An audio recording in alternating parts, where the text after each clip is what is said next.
Good morning everyone.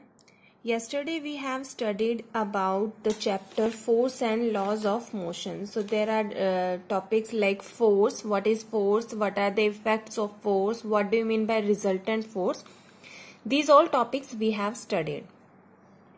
Now we will move towards the next topics. So before moving the next topics, we studied about two most important theories related to the force and laws of motion.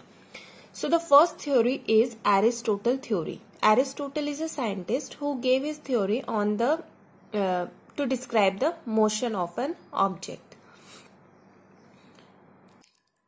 So what does Aristotle says about motion? Aristotle ने motion के बारे में बताया था कि जब भी कोई आपका ऑब्जेक्ट है, कोई भी आपका ऑब्जेक्ट है जो किसी भी पोजीशन में है, रेस्ट में है, अगर आपको उसको मोशन में लाना है तो बाहर से उसके ऊपर आपको कोई फोर्स अप्लाई करनी पड़ेगी. जब आप उसके ऊपर फोर्स अप्लाई करेंगे तो ऑब्जेक्ट किस में आ जाएगा? मोशन में आ जाएगा.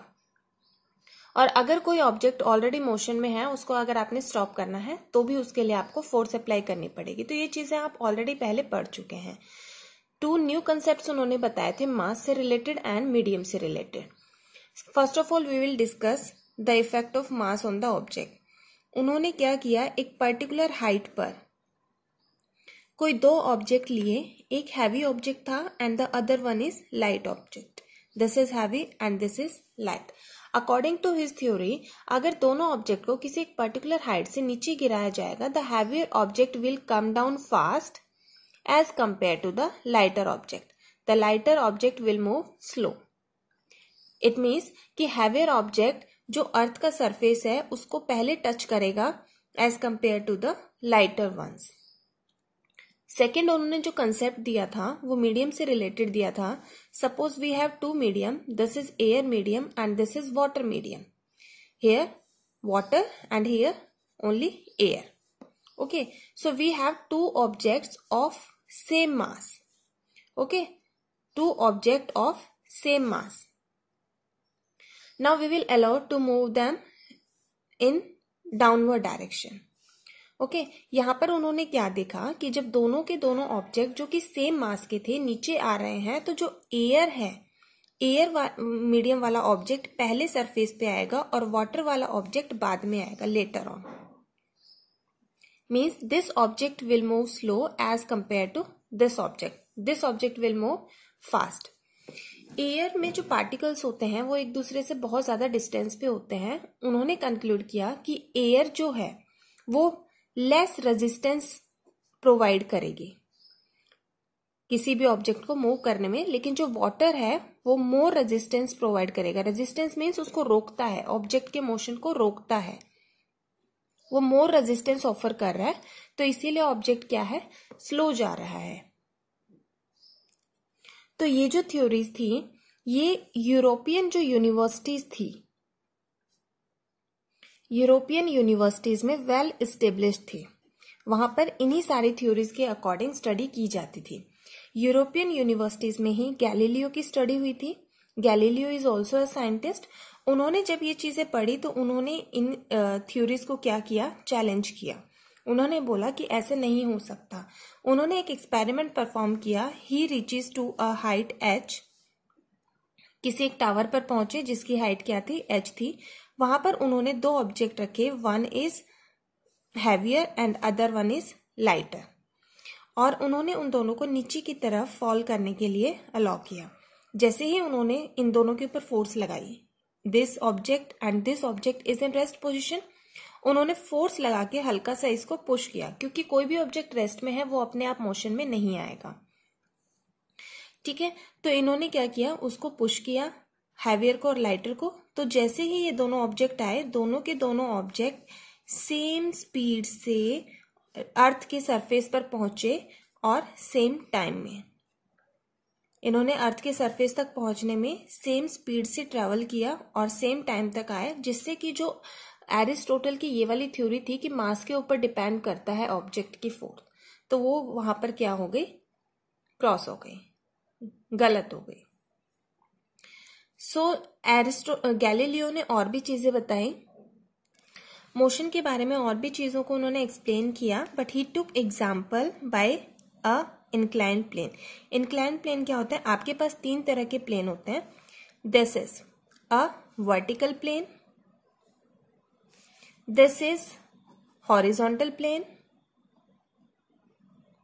and this is slant height with slant height. This is inclined plane.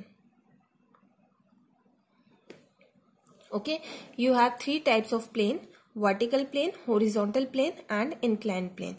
He took an example of inclined plane. Suppose you have 2 inclined planes at the same height. One inclined plane, second inclined plane, and the height of both inclined planes is h1, means same height. Here is a ball is in rest position. When you apply a little bit of force on the ball, जब भी आपने इसके ऊपर थोड़ी सी force apply की तो ये क्या करेगी? मूव करेगी. It starts moving. यहां से ये नीचे आई और यहां से ये ऊपर चली गई. ऑब्जर्वेशन क्या हुआ कि जो हाइट ये थी, जिस हाइट से इसको नीचे भेजा गया था, मूव करवाया गया था, उसी हाइट पर ये वापस जाती है. यहां से फिर वापस आएगी और फिर ये इस हाइट तक जाएगी. मीन्स जब भी आपने इसके ऊपर फोर्स अप्लाई की, अगर आपके इंक्लाइंड प्लेन सेम हाइट पे है तो बॉल जो है वो ट्राई करती है सेम हाइट को अटेन करने के लिए. अब आपने क्या किया? अब ये जो हाइट थी, इस हाइट को थोड़ा सा कम कर दिया. मीन्स यहाँ पे ये हाइट थोड़ी सी कम हो गई.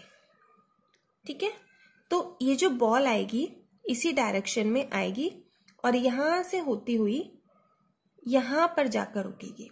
यहां पर समझने लायक बात क्या है? देखिए, ये जो हाइट है ये h1 की हाइट के बराबर है, लेकिन इतने डिस्टेंस पर अगर हम देखते हैं तो ये वाली हाइट सिर्फ छोटी है. ठीक है, let us take some another example.